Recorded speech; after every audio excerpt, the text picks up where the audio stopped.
As you may or may not know, my wife and I just got back from Vegas. It was a great trip. We ate, we drank, we had a blast. But then we got home and looked at the credit card, and I gotta say, it doesn't matter how much fun you're having, $25 for a drink is a ripoff. Frickin' Vegas. I hate getting ripped off, and so do the lads over at Harry's. They spent years watching the razor blade companies rip people off and said, no more.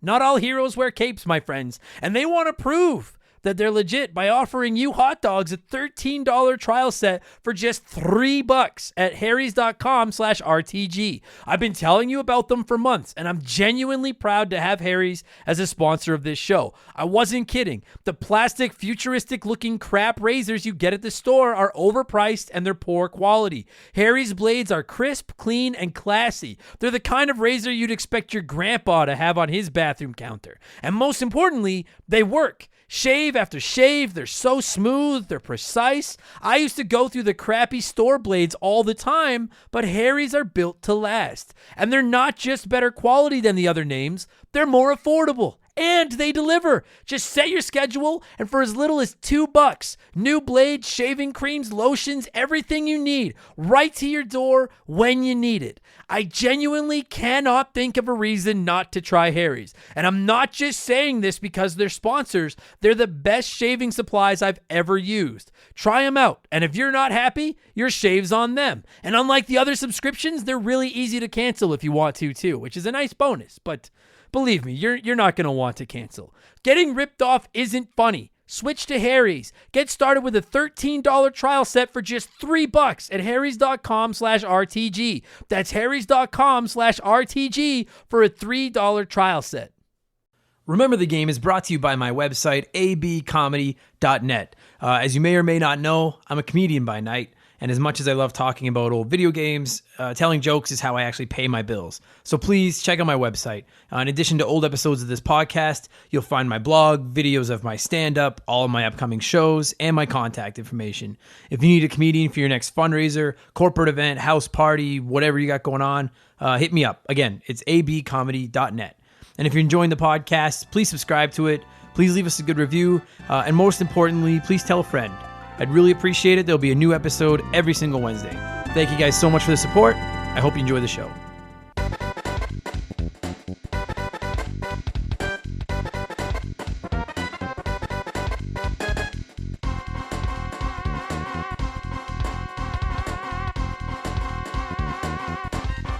What is up, everybody? Welcome to Remember the Game, my video gaming podcast, where every week a friend comes over and the two of us just geek out about a game from our childhood. My name is Adam Blank. Thank you guys so much for coming back. This week, episode 19, my buddy Chris returns to the podcast, and we remember one of the greatest RPGs of all time, Earthbound, for the Super Nintendo Entertainment System. This game, as much as any game from my childhood, just triggers nostalgia. I've played through this game a dozen times. I love it. I love the music. I know I say this on a lot of episodes, but this was really one of those ones where it was a real treat to just go online and try to find some of the music from the game and just listen to it. And it just has me wanting to play it for the 101st time. It's great. I'm going to get to it right away with Chris. I am going to warn you guys, there is a bit of a change. Excuse me. I do change my score a little bit in the outro because after we finish recording, something came up. I don't want to spoil it now. So hang around for the outro. It's only 30 seconds longer. At this point, you've committed to the podcast already. Listen to the whole thing. Thanks for all the great downloads and stuff, you guys. We're going to pass 1,000 downloads this week, which is really cool to me. I don't think it's enough that I could be charging people thousands of dollars to advertise on it. But we're growing, so thank all of you guys. I really appreciate it. As far as what I'm playing this week, I've fallen back into the Skyrim rabbit hole, and I'm completely hooked on that again. And also, with the NES Online on the Switch, I've decided to do my first ever playthrough of the original Zelda on the NES. I never played it as a kid. I've been working on it for a week and change now. I like it. It's I can imagine how hard it must have been as a kid. Before the internet. Although that said, I haven't had to look up too much yet. I'm 6 dungeons in. Lots of just exploring, walking around. Those kinds of games are so perfect. Skyrim and that Zelda game. Any game with a lot of exploration is so at home on the Switch, where I can be playing it portably and still watching TV or talking to Shaylee, or I can take it on the road and play it in my hotel room, or whatever. I know I rant about it every week. I love the Switch. Someone's also brought up that there's not a lot of Sega games on this thing yet, and when I say a lot, I mean there aren't any. I never owned a Sega as a kid, but I am looking. Sega's got a big collection coming out for the Switch in a week or two, and I think I might pick it up, and I'm going to try to get into some of those games, and then we can try to get a little bit more Sega on here. So if there's a console you guys are interested in that's not on here, that's not a current console, let me know. I'm interested in your feedback, really. I'd appreciate it. You can hit me up, by find me on the Twitter at Member the Game, or on Facebook, facebook.com/Member the Game, however you want, let me know. And I got a lot of episodes recorded, and I'm going to start another batch of them right away so that I can get some more in the bank. So if you're interested, shoot me a message. I know some people have already expressed interest, and I'm going to reach out to them here in the next day or two as well. So with that said, we are going to get to the podcast, you guys. Thank you so much for listening. Kick back and relax, and let us remember Ness, Paula, Jeff, Pooh, and the beautiful world that is Earthbound on the Super Nintendo Entertainment System. Here we go.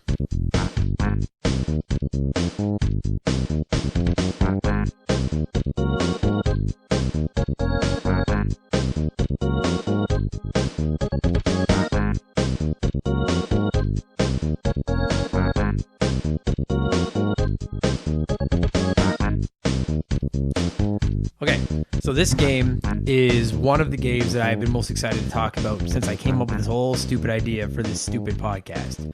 And that, ladies and gentlemen, is Earthbound for the Super Nintendo. My friend Chris, you may remember from episode 1 fame, is back. How are you, my friend? Good, man. Thanks for having me back. Perfect. And I like how you're fucking right in the microphone. He was like, I'm going to fucking... I was like, yeah, you did it. You did great. Earthbound, you and I have been talking about recording this episode since I started kicking around the idea of the podcast. So you have played Earthbound through before? Played all the way through, yeah. I was doing my homework here and played all the way to Foresight, I think, this time. And yeah. Oh boy, it's like an old book. It's just, you open it up and it's exciting all over again. I love that game. I'll tell you, man, I just knocked my recorder off the table, so I'm going to make sure it's still recording. That's how good this podcast is. I'll tell you, the Super Nintendo... Yeah, we're good. The Super Nintendo is obviously heralded as one of, if not the greatest JRPG console of all time. Like it's I know nerds will be listening to this and be like, well, the PS1 had, and I know, but the Super Nintendo's right there. Like its JRPG library can stand up to anybody's. And when you look at games like Final Fantasy VI and Chrono Trigger and Secret of Mana, I guess, and like those types of games, I get it. I get they're all great. I agree that they're all great, but for my money, this is the best RPG on the Super Nintendo.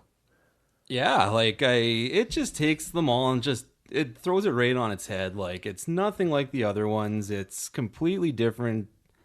Like, story-wise, the humor, it has humor. Like, it's legitimate humor. It was the first, it was the first funny game I think I've ever played. Like, if you've never played Earthbound, I can't imagine you listening to this if you don't know what Earthbound is.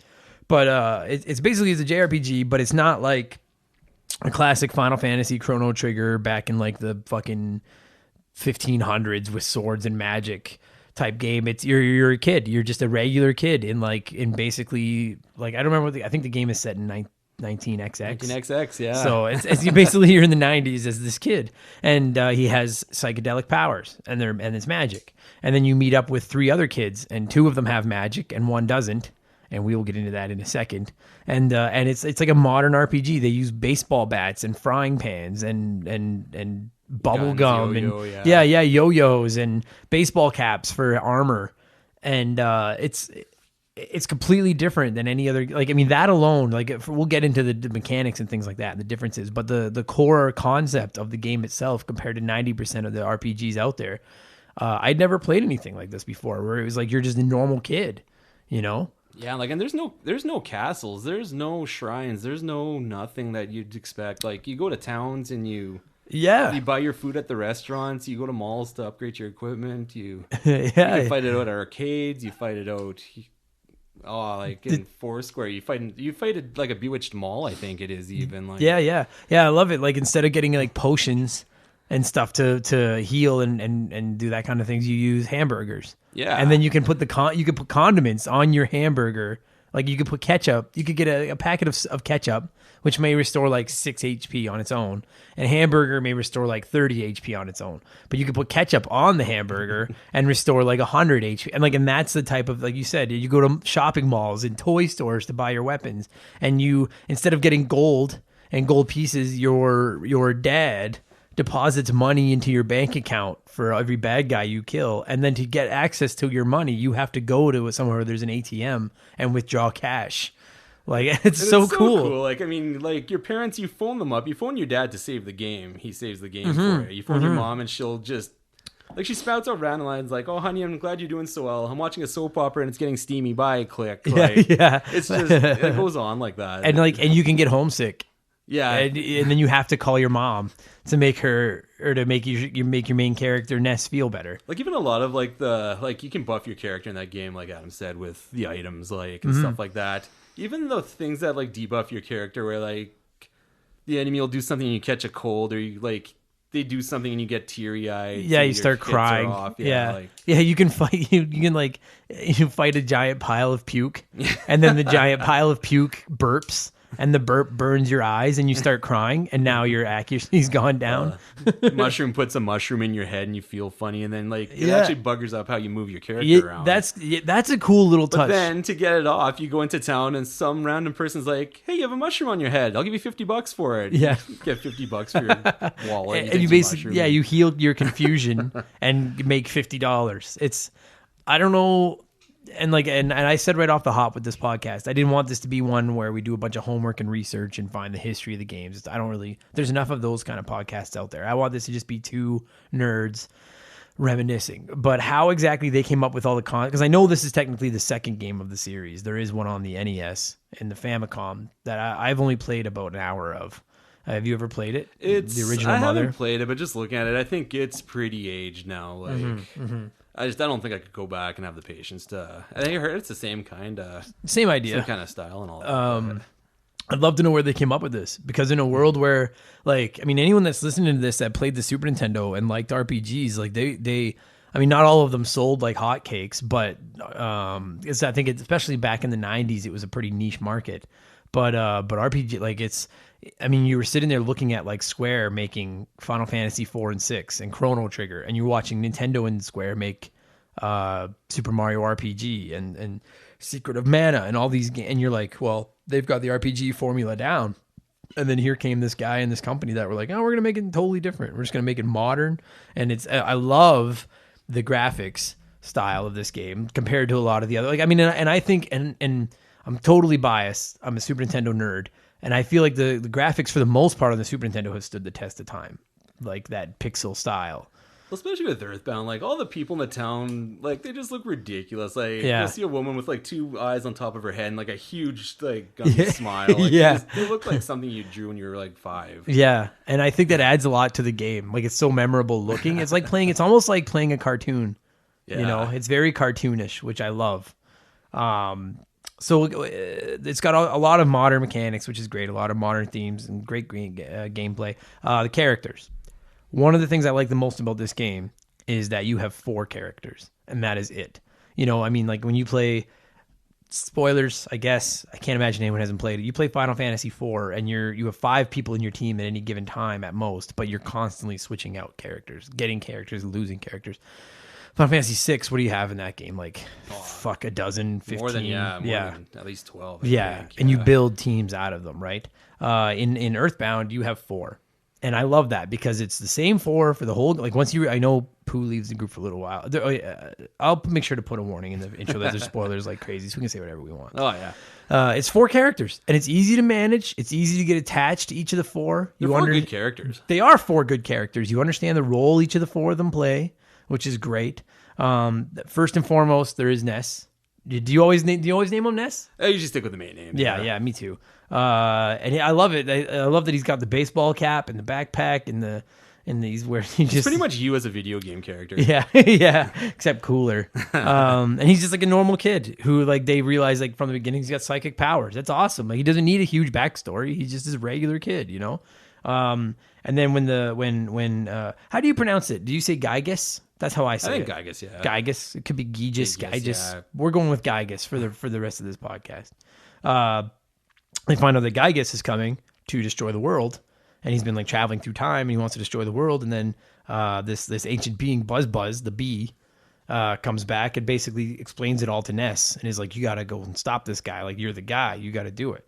And we'll get into Pokey in a minute. That fat little fucker. Oh, he's the worst character I've ever had in a game. He's Cartman. Oh, he pretty much is. He's Cartman. So he basically go get Ness, and then Ness he finds out that this like the legend or whatever speaks of these 3 other kids that are going to help Ness. And that was the best. I think that was probably the first part of the humor in the game, is that this mythical Buzz who travels in time to warn you. Pokey's mom, there's a bug, and swats him. He dies. Like, yeah, that's right. He's like this like mythical, like he's like this great time traveler that's come back and warn you, like, we got to save the universe and everything. And then he gets swatted and someone and dies because he's a bug. So so you have Ness, and then you get Paula, who is like, if this game has one cliche, it's that the girl is the token healer kind of in the group. She's got the healing powers, and she's the hardcore mage, right?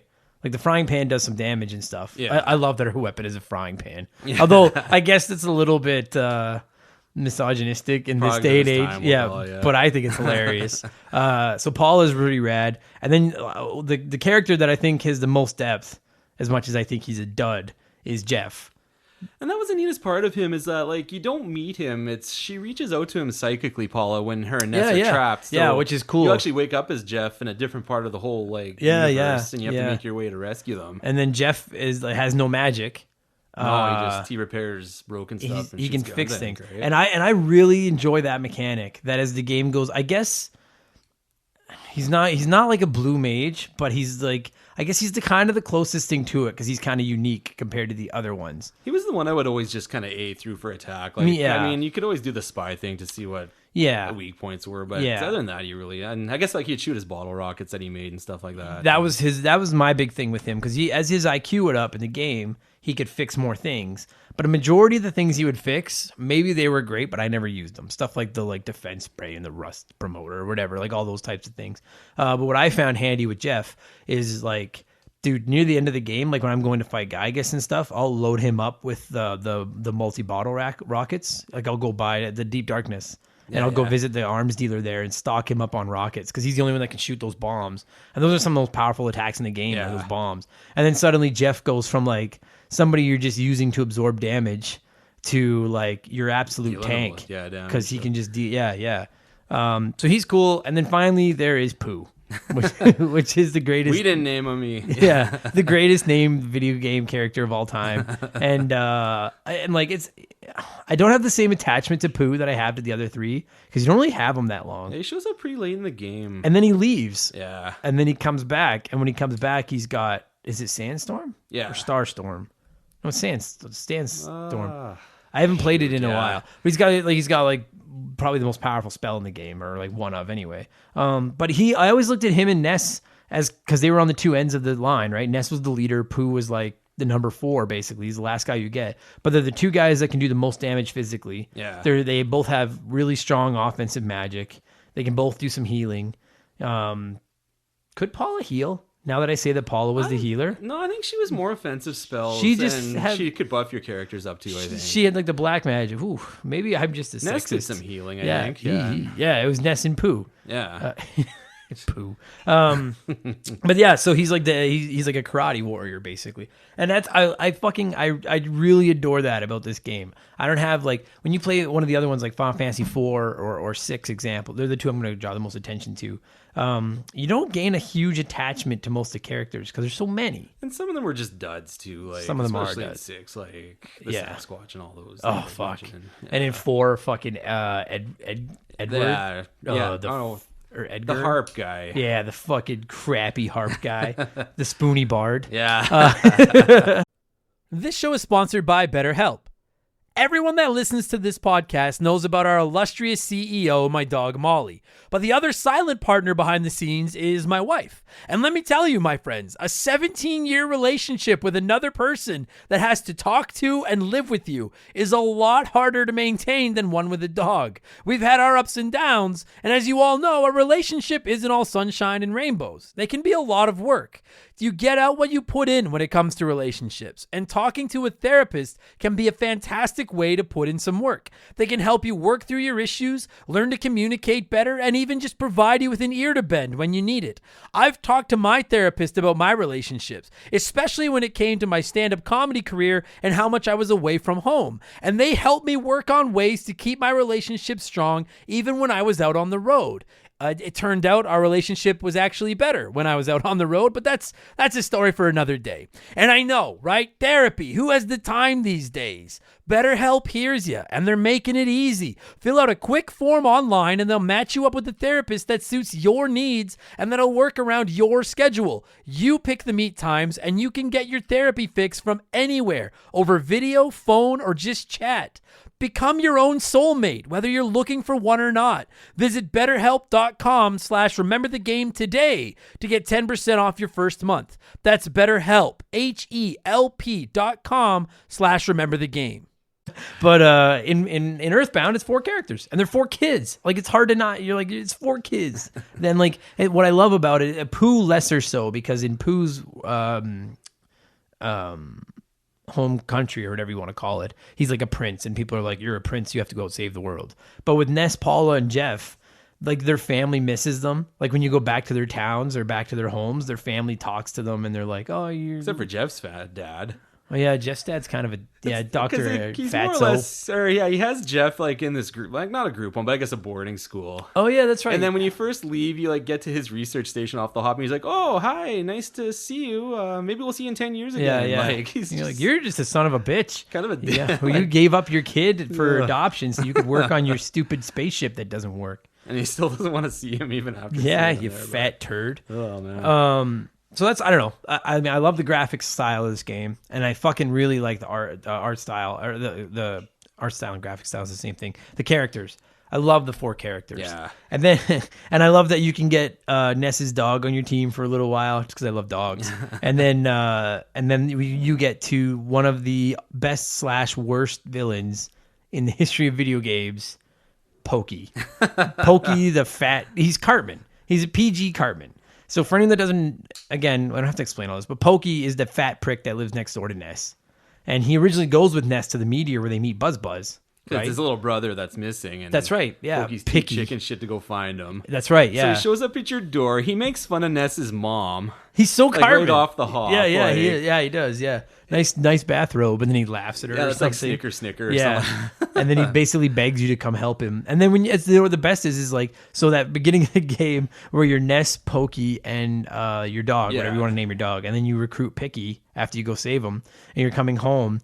Ness can fight, and Picky throws like a hit point of damage. Yeah, he'll do a hit point. And the dog will fight, and Pokey like hides. Oh, and like every time Pokey does something, it's like Pokey complains loudly to Ness. Pokey hides behind a bush. Like Pokey thinks to himself, like he's just such a piece of crap. Yeah, I remember playing it as a kid and being like, "Help us, Pokey!" And then it turns out that he like joins Gygus, and it's like, and he's like a recurring villain through the whole thing. Like he just shows up at. Yeah, that's right. Like he the does. whole time. Like yeah. I think by the time you get to Forsyth, like he's pretty much advising the mayor. He's like on the top of a tower, and he's like, "Oh, my poor neighbor has arrived." Like he has like thugs throw you out of his tower. Yeah, his tower. What I like about it is like, and I never really thought about it till now, just talking about it. It's kind of like Ness represents like all the good in the world.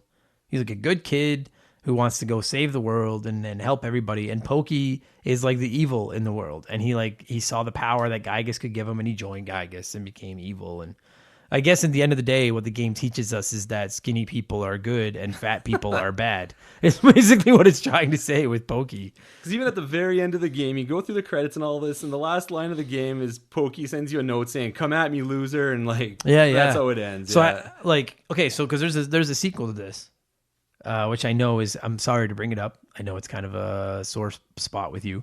There is a Mother 3. So yeah, cause that's the other thing is like, cause it's called Mother, right? Which I don't really get. Like, is it, cause like Earthbound is Mother 2, correct? Yeah. So in Japan, it's just called Mother 2. Yeah, Mother 2, Mother 3. And the first one is called Mother. Yeah. And here it's called Earthbound 0. So I wonder why they changed it from Mother. I don't know. Like, well, there was an urban myth with Mother 2. Have you ever heard about this? No. Where they claim that the end boss with Gygas is actually supposed to symbolize an abortion. I have heard that, and because it kind of looks like it. Yeah, because it actually and when you have Ness's face on the end, it's such a weird and I guess I can kind of see it, but so I guess Mother and it's aborting. Wow, that's creepy. And that's the most anti-Nintendo thing. No ever, shit, hey, it's creepy. So it's cool, and I've never played Mother 3. I know you've never played Mother 3. There are translations of it out there, but they've never brought it to. I have no dude. Can you and I talk about this on almost I would guess a monthly basis. Every time Nintendo announces a Nintendo Direct, one of us brings up Mother 3. Can you honestly come up with a fucking good reason why they have not brought Mother 3? It's been you can't fucking tell me, and I'm not saying you have, but you can't tell me that it's translation issues because fans have translated it to English for free. And the weird thing of that is that Nintendo hasn't stepped in and took it down, because usually they guard any type of mods to their property, with cease and desist almost immediately. Nintendo's so fucking. I'm such a diehard loyal Nintendo fanboy, and then they just do these weird things where you're like, what? Like, you have this game that's just sitting. I'm sure when it comes, say they decide to put Mother 3 on the Switch, it's either going to the Switch or the 3DS if they bring it over. Either one. Let's say they put it on the Switch. I completely get it's not as simple as right click, save as English Mother 3, and then upload it. I'm sure it's harder than that. But you can't tell me it's harder than the NES games they put online or any of the games they upload. You know what I mean? Or something it's there. I don't get it. And fans have been begging for it they brought it up. They mentioned it at one of their press conferences or something. They were like, we have nothing to say about it at this time, but we know the fans have a demand for it. They put the main character in Smash Brothers. Well, and they put, Lucas is a playable fighter. Right. And the game has never come out. I'm sure there's a huge number of Smash Brothers players that don't even know who Lucas is.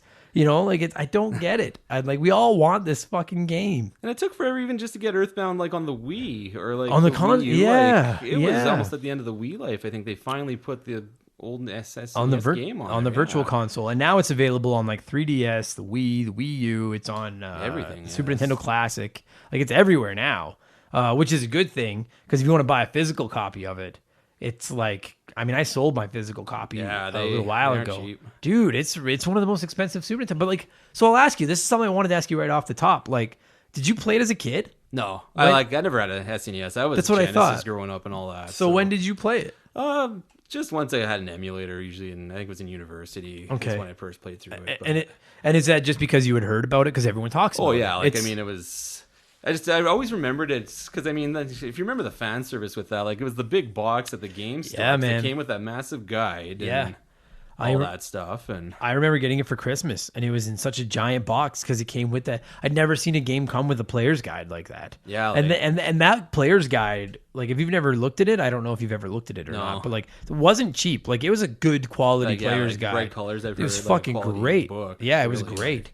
Man, I probably played through that game a dozen times as a kid, but a lot of people didn't. They marketed the fuck out of that game when it came out. For some reason, when it came out here, and did so well. It's kind of weird because I remember it came with scratch and sniff cards in the player's guide or something, or in the box. Nintendo Power, I think, had them too, and Nintendo Powers had them, and basically the advertising campaign was this game stinks, and you could scratch and sniff these things that just smelled like vomit, just puke, just fucking gross. And my buddy Rob, the guy that originally got me into Final Fantasy 2 or 4 and RPGs, is the one that told me about this game. And then I was like, wow, I asked for it for Christmas.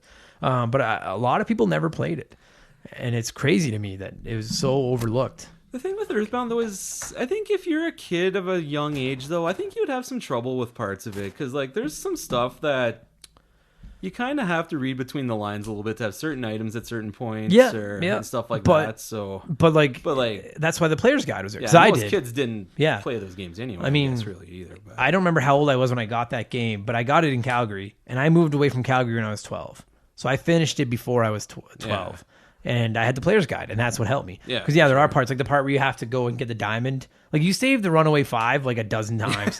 Those fucking duds. Broken every town they go, yeah. Which is another thing that I love about that game, is the Runaway 5, and the two lead singers are clearly Mario and Luigi. There's, like, the fat little guy in red and the tall, skinny guy in green. Like, it's awesome. And then one of my actually probably my favorite part of that whole game is we can go spoilers, I don't fucking care, is when you're in the tower in Fourside. You were talking about Pokey's fucking tower, and you get to the top, and what is it called? Is it the barely working robot? Yeah. Or something like that? Oh, yeah. That stupid little robot. And he's just like half the time he doesn't even attack you. It's he's just like sandwiches. He eats bologna sandwiches and he like falls over. When he does attack you, he can mess you up. He fucks you up, yeah. And so you fight him and fight him and fight him. And then finally the Runaway 5 break in and the music starts playing the Runaway 5 music. And then it's just one of the members goes behind him and turns him off. And that's how you beat him. They just flick the power switch. And this crappy little robot that almost killed you, that lives off bologna sandwiches, shuts down because of the Runaway 5. Oh, it's perfect, man. Like, I don't even know where to begin with, like, favorite moments in that game. Like, you're in the desert and you come across a broken slot machine. But there's 3 Mexican guys standing there, and they spin around. Yeah. And you talk to them. One's like, I'm Poncho. The second one's like, I'm Pincho. The third one's like, I'm Thomas Jefferson. Like, it's so stupid. Like, I sit and giggle at that, though. Like, you put a buck in, they spin around. If they line up, you get a sandwich as a prize. Yeah. Just keep going in the desert. But, like, and the whole game's like that, though. Like, it's all this bizarre, like, every person you want to talk to because you don't know what they say. It's so much random. The dialogue's fantastic. You go out of your way to talk to people in that game because it's so funny. The Apple Kid and the Orange Kid, the two inventors, and the Orange Kid lives in, like, this nice, clean house, and he looks like a sharp kid. And then the Apple Kid's like a fat slob whose house is full of garbage and mice. Mouse. Yeah, his best friend is a mouse, but he's the only one that ever helps you. Yeah, I think if you give money to the Orange Kid, like, he invents a bunch of junk that you can't use in the game. Like, yeah. It's just all stupid crap. He just wastes your time. Whereas the Apple Kid's like, hey, I got your back. It's fucking, and he invents like the pencil eraser. Yeah. And he's like, this is the greatest invention ever. It's an eraser that erases pencils. Right as you come up to a statue of a pencil. I was like, how high were you guys when you wrote this fucking zombies game? Zombies are invading the town. The Apple Kid gets you zombie paper, so they all come to town and get stuck in this tent. Yeah, so that's go right. Talk to them when they're stuck. And they like tell you off. Oh, like all these stupid puns. He's like, this is the worst day of my life. And like it just goes on. Like there's 12 of them you can talk to and they all say all this stupid stuff. Oh fuck. It's great. It's a clever game. Or even it's just funny. You talk to a random person and they're like, the next boss, it's a pile of puke, it's scary, it's all this. I just wet my pants thinking about it. Like there's one in every town that'll wet their pants telling you about the boss in the area. Like, yeah. And that's actually like I think that's probably my favorite boss in the game outside of the robot. The robot's the best fight in the game. I don't care. Is Master Belch. The giant pile of puke, and you fight a giant pile of puke. And the best part is if you get the jar of fly honey, you can feed, like, he's supposed to be this big, mean, dangerous boss. You throw a jar of honey made by flies at him, and then he just eats it, and you attack him and kill him. And the whole time you're attacking him, he burps, and you can hear like the game like and it's so gross. They would be like one of those fights that if somebody walked in and watched you, they'd be like, "What the fuck? What is this?" You're like, "It's Master Belch. He's tough." And just all the random enemies in that game, like you fight a taxi cab, you fight street signs, scalding cup of coffee, like hippies. There's like the new age retro hippie, grumpy old man or something. And then they do palette swaps, so it's like you'll fight the tiny pile of puke, and then it's like the next one, the tiny pile of puke's friend or little or vile pilot or whatever. And it's I love that. And then you end up going like to fight dinosaurs, which are terrifying in that game. They're fucking tough. Did you when you played? Did you get because you never played with the player's guide? No. Like I did as a kid. Did you there was 2 items that were like 1 in 128 odds to get. And one was the Gutsy Bat for NES, and one was Sword of Kings, the only weapon that Pooh could no, I don't think so get. Then. So like I guess without the guide you never would have known. I can't even remember who you had to beat to get the Gutsy Bat. The Sword of Kings, I think you had to beat Krakens. In the area wherever the Krakens are, but it's the only weapon that Pooh can, because Pooh can't use any other weapons. Right. But he can equip the Sword of Kings, and it like boosts his offense. And then, if I'm not mistaken, I may be wrong. It may have been the Casey Bat, but it's either the Casey Bat or the Gutsy Bat you could get for NES, and it made his guts like insane. Which is another thing I love about that. It made his guts insane, and he would hit. So like instead of getting critical hits like you get in most of the other games, you have guts. And if your guts are high, the higher your guts are, the better chance of you getting a critical hit. And a critical hit's called a smash. And you were playing it like today, right? Yeah. Tell me, like, getting a smash is the most satisfying feeling in the world. You know you're gonna win the fight. It's the best. Yeah. So another thing I wanted to talk about that I fucking love about this game is the fights, the combat. So for starters, and this is why, for my money, this is possibly the greatest RPG on the Super Nintendo. There are 0 random encounters. Yes. 0. Every single bad guy in the game is on the screen. And so if you're good and you're quick, you can avoid and hide behind things and get around most of them, which is fucking awesome. And they don't stop with that either. And they do two of the things I'm surprised it's not in every RPG, where if you fight something that's way weaker than you, it just dies and you win. Oh, yeah. It actually will run out of your way, because it doesn't slow you down. You can actually play the game and not be bogged down with random encounters. Or one of the problems I have with games like the Final Fantasies is that it hits a point where after like 30, 40 hours of playing, I start to shy away from exploration because I don't want to deal with all the random encounters, especially when I go back to an area that I'm clearly overpowered for, and you just fucking walk through. It's boring, you know? Whereas, in this one, once you beat the boss of an area, all the bad guys run from you, and if you don't want to fight them, you won't have to. They'll hide from you. And if you do fight them, and I don't know what the technical like math algorithm is for it, but if you're strong enough, when you touch a bad guy, instead of it going to the fight screen, it makes this thing like it's going to load up the fight screen, and then it just says like you won and gives you the experience points. Yeah, I think it's when my kind of rough idea is when you get like a one-hit kill on an enemy. That's kind of when it starts to. And it knocks like, a 2-minute fight down into like 3 seconds. It's fucking awesome. And you still get, and the best part is that you still get your XP and your cash. I was gonna say your gold, but it's your cash from your rich dad. So and then the way the bad guys run away from you. So you can fight a boss. And then if you want to go explore his dungeon, or at any point if you want to come back to that area and explore the dungeon, it's painless because the bad guys are terrified of you, which I think is so... Not only is it nice because it's easier to look around, it's a cool touch because they all worshipped, whoever was in charge. And then you destroyed them, and now they're all like, oh my God, like, look out for him, which I think is fucking awesome. Yeah. And then there's the thing where you get the fights from behind. Yeah, I think if you engage them from behind, you get the first crack at them, and if they get you, which is rad too. Because like when you play like Final Fantasy 6 or 4 or whatever, sometimes you get it says like preemptive attack, and you snuck up on them, obviously, or sometimes you get where they snuck up on you.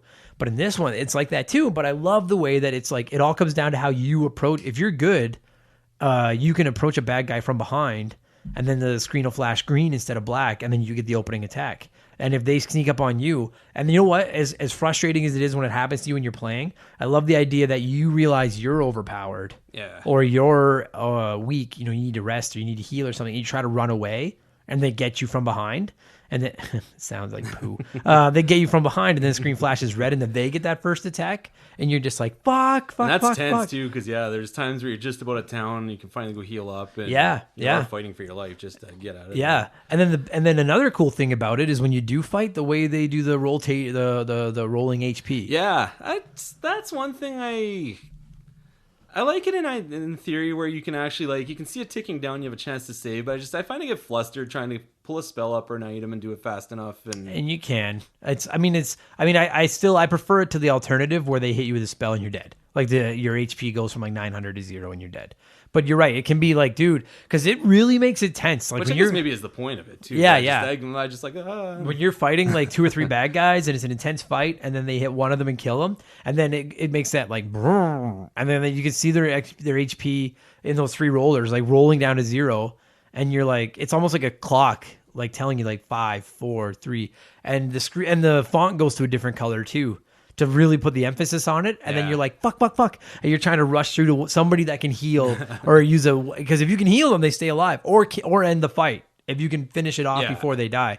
I love that mechanic because it just gives it that extra like, oh no. You know what I mean? Yeah, no, that's actually pretty fair, I think. And I think that's what they were going for too. For some reason I always find the menu is kind of clunky to it is bring up items and you go find the one healing item. Yeah. But I guess maybe that was probably my biggest strike against it was the inventory system. It just you had to buy things one at a time, and then you had to give them to the other characters. Yeah, and I always seemed like I was pushed to the limit all the time. I was gonna bring that up. It's if there was anything that I would criticize about Earthbound, it's the inventory, and I can live with the cap on how many things you can carry. Because in most RPGs you can carry as much as you want, or you can carry a ton of stuff. And this one, you have a pretty limited inventory. I don't think it's about 14 items or something like that of each character. I think, yeah, which doesn't seem like it's not enough. But then 4 are gone for your equipment most of the time, and it's and then like you also lose an item to each of your like your ATM card, the Soundstone, like your critical items. One of the things about it though is like when you do, because recruiting another character in that game is such a big thing. Like it's like some of the like biggest milestones in the game is getting each of the new characters. And not only do you have another character to play with and to fight with, but you're like I'm sure you know, like to get that extra, like those extra dozen item spaces, you're like, oh yes. Yeah. Because you're almost always at critical mass by the time you get to the next member of your team. Plus, they have a lot of fluff inventory too. Like I probably carried protractors and rulers around forever without realizing you can just get rid of them. To buy one, and they literally don't do anything. No, they're useless. Like I think I use the ruler in battle. It's just like so and so measured up the size of the opponent. And that's it. Like, they're useless. It doesn't do anything. Useless. If I had a criticism, it'd be that, and it's less about the limited inventory and more about it's such a pain in the ass to fucking navigate. Like you said, you got to switch items from one to like in every other. I don't think I've played another RPG where each character has their own specific item screen. It's such a pain in the ass when it's like, oh, no, I really want to use a sandwich because I have one that can heal, but it's like I got to rush through to Jeff because he's the only one holding the fucking sandwich. It's like, just let all of them use the items, you know? Yeah. And I get that it's realistic, you know, because I guess in theory, like if I had a $5 bill in my wallet, you couldn't use my $5 bill without it getting, you know, but that's a little bit like for all of the realism about it that I like, that's like a just fuck off. Just let them use all the fucking items. You know what I mean? Other than that, it's aged well though. Would you agree? Oh, like $1,000,000,000%. It's not a chore to play through it. It's you can just enjoy it again. And for the record, like I think most JRPGs age fairly well because there's few. Like I mean, you could talk Final Fantasy VII and stuff, but for especially from that 16-bit era, most of them have aged very well. Yeah. It's got a mix of simplicity with just complex enough though. And then when I play Earthbound now, because I've probably played through that game, I have to have played through that game 10 times. There are jokes that I didn't get as a kid that I get now, and little things that I just, you know what I mean? Like it's almost like The Simpsons. It's almost like my video game Simpsons because it just has all these little inside jokes and these little lines. It even has a few innuendos in there. Like you go into that waterfall where you have to wait. You literally have to wait 3 minutes. Just stand there to let you come in. If you leave, it won't open. Yeah. I died in there, and I come back, and he's like, "So you're ready to take it in the shorts again, hey?" Like, I'm like, take it in the shorts. This is Nintendo." Like. And there's the blue cult, which are like they're pretty obviously dressed like the KKK. Yeah. They're just wearing blue. Or when you get to the zombie town, you follow what looks like a hooker into the hotel. Oh yeah, and then you get ambushed by these ghost zombies and everything, and thrown in their dungeon. Like, there's some fucked up stuff in that game. Pretty sly about some of the stuff they put in there, which is. Again, for Nintendo, kind of unusual because they're always so clear cut. And then when you like you said the whole if you take into account the whole mother abortion Gygus thing, it's a deep game, man. I love it. I absolutely love it. I adore that video game. I'll never get tired of playing it. I think it's cute and it's strategic. It's not too easy. It's not too hard. I will say I watched a speed run of it a couple of months ago. The dude beat it in like 4.5 hours or something. And he beat all 8, like everything. And I'll tell you, it almost broke, like to the point where I ended up turning it off because I was like, you're breaking the game for me because I'm watching how you can beat it without leveling up at all by just using bottle rockets properly and hiding for bad guys. And I was like, that's not how it's meant to be played. I get that community. Like, I guess you get a title when you say the fastest, but I don't see the fun in breaking the game. Like it's meant to be played this way. Enjoy the story and enjoy the game, you know? Chris, if you had to, what would you give Earthbound on a scale of 1 to 10? Back in the day, I'll give it a 9.5. Today, I'll give it an 8.5. Okay. I think the only reason I take a point away is like without that guide, I think you lose a lot of. When you play it fresh, I you waste time a little bit trying to find out some of I think the stuff the guide would otherwise tell you, but There's a couple things in it that are almost like NES Zelda-y. Yeah. Where if you don't have a way to look up how to do it, you're pretty fucked. I've never had more fun playing an RPG, honestly. Like it makes you laugh, it's tense, it's hard in some spots. Sure is. Like it doesn't hold your hand, that's for sure. Sure is. Diamond Dog, dude, the last of the 8 Soundstone or My Sanctuary bosses, he's badass, man. He's like tough. The 5 moles in the desert are hard. Oh yeah. I love how they're like, I'm the 3rd toughest, but then they're like, I'm also the 3rd toughest, and all 5 of them say they're the 3rd toughest. So 9.5 to an 8.5. I'm gonna give it a hard 9, and I'm gonna stick with. I just like you won't. It's all opinion based. I mean, you're either right or you're wrong. It's all opinion based. Is it your top Super Nintendo RPG, or is there one you like better? You can take that in Final Fantasy VI, and I think 1A, 1B. I think they both beat Mario RPG out, and other than that, right. I guess Chrono Trigger. I mean, you could almost do a 1C if you really. Yeah, because there's the two Final Fantasies, Chrono Trigger, Earthbound, Mario RPG. And then I guess if you want to get into the Secret, I don't think I'm missing another like Secret of Mana, really, maybe. No. But I mean, that's the big one. It's the unique one though. Like absolutely, it's completely different, but it's so much better for it. I think, and that says a lot. Cause I'll tell you, like, there's not an RPG on the Super Nintendo I go back and play more than Earthbound, and there's really nothing else like it. No, there is nothing else. Nintendo, if you're fucking listening to this, give us Mother 3. Stop fucking around. Give us Mother 3 and then make a Mother 4. If you've never played Earthbound, please play it. To buy a cartridge, it's a couple $100, but now it's available on the Wii, on the Wii U, on 3DS. It's on the SNES Classic. It's available for like $6 on, I think, on most systems, or $10 or something. It's not an expensive game. If you're an RPG fan, you have my money back guarantee. Not a guarantee that you will love this game. It's perfect. I love it. And it's long. Yeah, like, you'll get your money's worth, you know. And you know what? Just quickly before we end this thing, one of the things I love about this game, Chris, is there's not a ton of secrets. And when I say that, I mean, like, when I play Final Fantasies, you got to find everyone's best weapons and all the extra magics and summons and things like that. You know what I mean? Like, all those extra little things. There's not a lot of that in Earthbound. There's not a bunch of side quests or anything like that. It's very linear, right? Yeah, like, is there even any side quests? I don't think there is. Like, no, I think you get everything you need along the way. And which is one of the things that appeals to me, because I'm not worried about missing something. I can just sit back and enjoy this fantastic story of this great game. Yeah.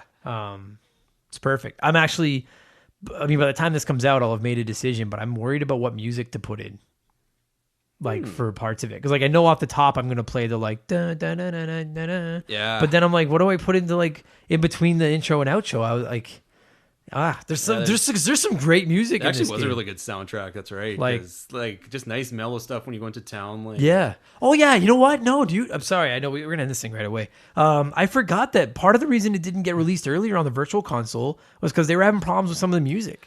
The Beatles, that's right. Because it was, like, so close to, like, some actual music. I think it was the Beatles, because, like, they said there were other references in the game, like you get a yellow submarine and stuff like that. Yeah, like, that's right. Apparently they did step on some toes for that. Yeah. So, oh man, maybe I need to be careful with the music I put in. I don't care. Paul McCartney will be nailing your door down. Yeah, Paul. Yeah, over the podcast, it gets 20 downloads a week. I don't know. I'll figure it out. By the time you're hearing this, I clearly solved this dilemma and figured out the music. Dude, thanks for doing this. I know we've wanted to do this one since, like, the beginning of this podcast, so I really appreciate you coming over and talking Earthbound with me. Oh, no problem. Any excuse to play it again. Yeah, right? Any excuse we'll play it each again next year, and we'll do this all over again. Thanks for coming over, buddy. Yeah, thanks for having me.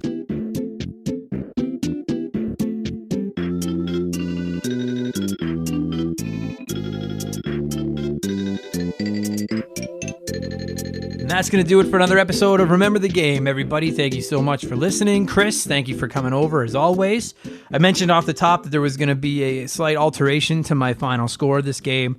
Chris and I forgot to bring up the Fuzzy Pickle guy. If you've never played it, he's this annoying little shit that drops into the game periodically and just forces you to take a picture and say Fuzzy Pickles, and you can't skip him, and the music sucks, and he's annoying. Half a point off for the Fuzzy Pickle guy. Get rid of him.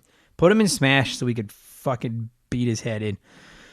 Half a point off. Still a beautiful game. If you haven't played it, you're insane. Go play it, please. I implore you. I beg you to play Earthbound. That's it, you guys. I thank you so much for listening. If you like us and you're on the Twitter, give us a follow at Member the Game. If you're on the Facebook, find us at facebook.com/Member the Game. And we will be back next week with another great episode of a couple of nerds geeking out over old video games. Great outro, Adam. You're good at this.